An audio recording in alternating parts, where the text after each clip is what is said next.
Welcome to the hottest movie review on the internet today, the A-List Review.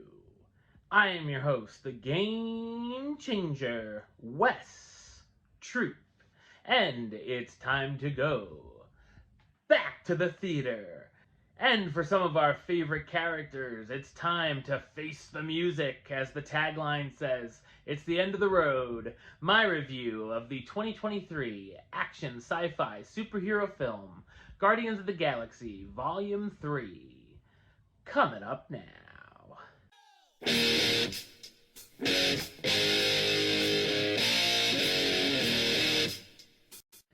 The Guardians of the Galaxy have rebuilt the homeworld of Nowhere as their headquarters, and where Peter is lamenting the loss of the Gamora he knew and loved.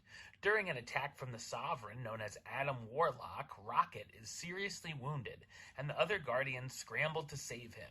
They discover there's a kill switch embedded in him and need a code to override it, which leads them to OrgoCorp and the evil High Evolutionary. The team gets the help of Gamora, who's been working with the Ravengers to save their friend. So what did I think of Guardians of the Galaxy Volume 3? I thought it's a terrific sci-fi action superhero film.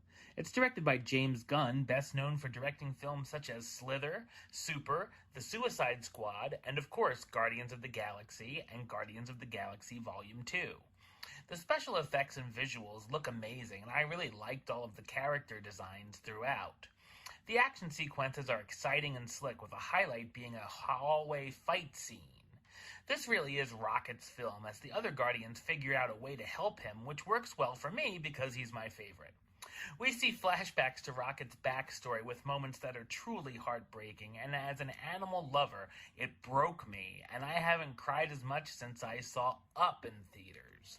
The second film has a ton of heart, but I felt like this one had even more. The tone is a bit darker as well, but there's certainly fun to be had. The side stories of Quill trying to reconnect with Gamora works well and never felt too forced. I really enjoyed the material they've given Mantis and Nebula since their debuts, and it carries over here, and they're very entertaining characters. I do wish they had given a little more to Adam Warlock, played by Will Poulter, however, as he doesn't get a whole lot to do. There are a lot of good laughs, as most of the jokes hit, mostly from Drax and Mantis, and I laughed out loud fairly regularly.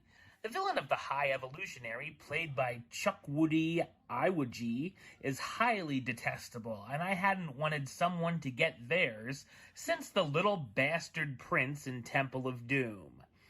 The film does a nice job of wrapping up many of the storylines, and if this is the final ride for most of the characters, it's a fitting send-off.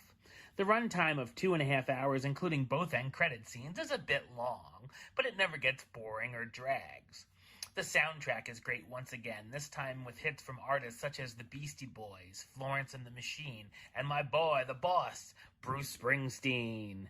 Chris Pratt reprises his role as Peter Quill / Star-Lord, the leader of the Guardians who's in a state of depression after losing the variant of Gamora he loved.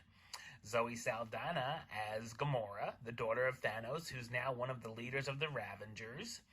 Dave Bautista as Drax the Destroyer, the highly skilled warrior. Bradley Cooper as Rocket, the genetically engineered raccoon who's a master of weapons. Vin Diesel as Groot, the tree-like humanoid and Rocket's accomplice. Karen Gillan, how you doing, as Nebula, Gamora's sister and former assassin who's become a Guardian. And Pom Klementif, how you doing too, as Mantis, Quill's half-sister with empathic powers. Guardian of the Galaxy Volume 3 is a fantastic farewell to some of my favorite characters in the Marvel Cinematic Universe, and an overall outstanding trilogy. Number-wise, I'm going to give it a 9 out of 10, which gives it the A-list rating of A-list approved. That's right, it gets the A-list seal of approval. Alright, well that's the show. I'll be back with another review very soon. But until then, don't forget to like, comment, and subscribe right here on YouTube. YouTube.com/Westside515. Like the show on Facebook, Facebook.com/WestTroopAlist.